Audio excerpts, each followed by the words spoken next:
a group of adventurers walks into the local tavern.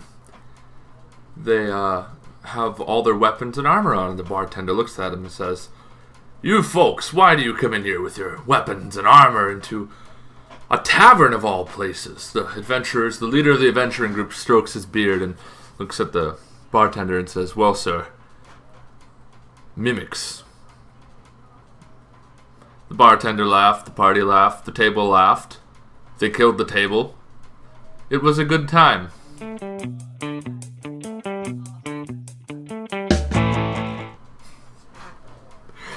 So, MIMICS. Mimic is, for those of you familiar, it's kind of a very iconic monster, actually. You'll find players walking into dungeons and, "I'm gonna check is the treasure chest breathing?" Well, why would the treasure chest be breathing? Well, mimics are the reason.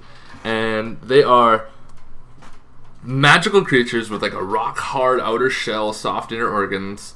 They can change their skin pigmentation and their shape at will, basically. And they use this to lure victims into close range, where they attempt to feed on them. Like, imagine you're going to go open a treasure chest, and all of a sudden you open it. Oh, it's a mouth. Well, arms stretch out, grab you, pull you in. You're kind of getting eaten. They usually appear in the form of treasure chests.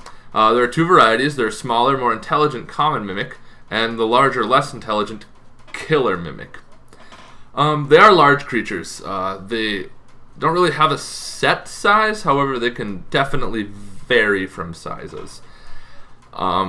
They typically occupy about 150 cubic feet, so a 3x6x8 chest or a large door frame. Killer mimics are about 200 cubic feet, so you're looking at 25% larger, essentially, or 33% larger. Sorry, my math is a little off today. Their natural color is like a speckled gray, kind of granity looking substance, but they can alter their pigmentation to match any stone, wood grain, various metals, gold, silver, copper. It only takes them a round, so depending upon what edition you're in, it can be a minute to 6 seconds to 10 seconds, however long it is, to make the desired alteration. They do not lose any mass in the transformation, though, so they remain the same size, although they remain the same mass, essentially, but they can alter their dimensions. Comic mimics actually do have their own tongue, and it's the original language spoken by their wizard creators. They can, however, be taught to speak in other common languages. Killer mimics are incapable of speech. Now, in combat, the way that they work is they impose negatives to people's surprise rolls or passive perception, depending upon what edition you're using. When a creature touches a mimic, the mimic lashes out with a pseudopod that inflicts 3 to 4 points of damage. So this essentially dart shoots out and hits you for 3 to 4 points of damage. They cover themselves in this glue-like substance, and any creature that touches it is held, stuck to it. Like, just, I can't get out. Any type of solvent will get you free, though. So alcohol will kind of weaken the glue in about 3 rounds, enabling people to break free. They can attempt to make open doors checks or strength checks, depending upon what edition you're in. Different DCs. Only one attempt may be made per character. It's no other action, offensive or defensive, can be taken. You've spent your whole round trying to break out of that. They can actually neutralize the glue on their persons at any point. The glue dissolves 5 minutes after the mimic dies. So there's these kind of like, they're essentially trap monsters. They're meant to gotcha your players. So where would you find mimics? They live underground. They avoid sunlight. They're solitary creatures, and they're solitary to ensure that they have a large grazing area. They have no culture. Their primary concerns are survival and food. They're very much a survival, kill or be killed kind of monster. Common mimics are quite intelligent. They usually have an intelligence varying from 8 to 10. So on the lower end of your... Actually, Yeah, the lower end of your average human, basically. They gladly offer information in exchange for food. So you can deal with mimics so long as you know how to speak with it, assuming that it speaks common or whatever language is prevalent for your characters. Killer mimics, they don't care. They're just going to attempt to eat and kill no matter what. They have no moral code, no interest in culture or religion. Basically, wizards who use them as guardians, they tend to find that mimics don't really care about commands. They just kind of, do what they want to do. One thing to note, mimics are immune to acid.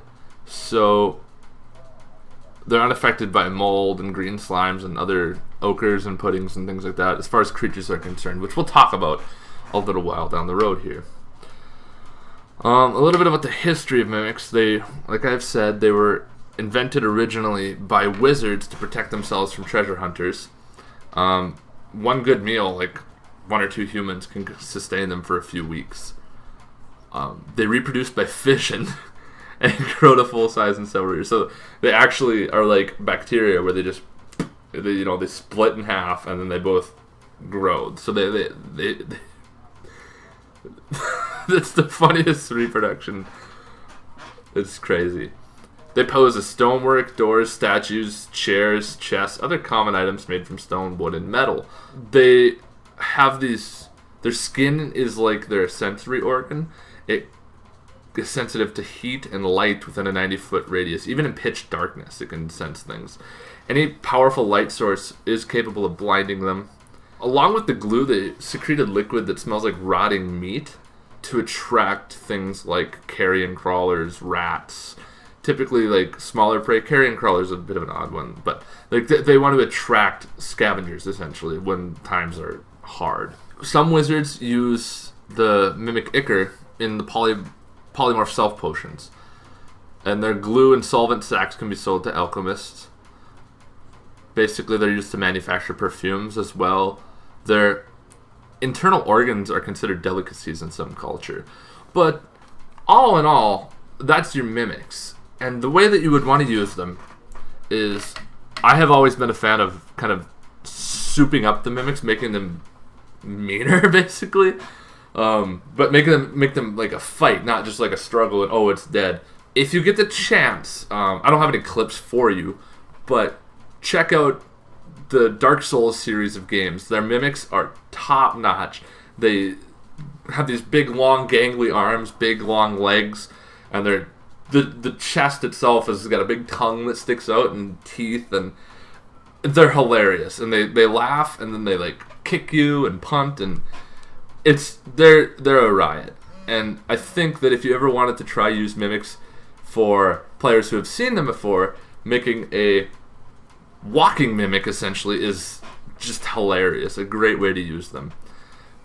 And as a DM, like I said, you want to use these as a sort of trap monster. You want these...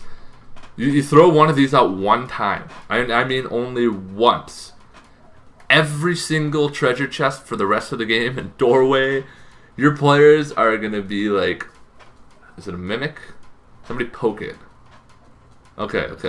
So you can really just put your players off and tilt them with this creature. So that's mimics for you. I'll see you next week. Hope you enjoyed.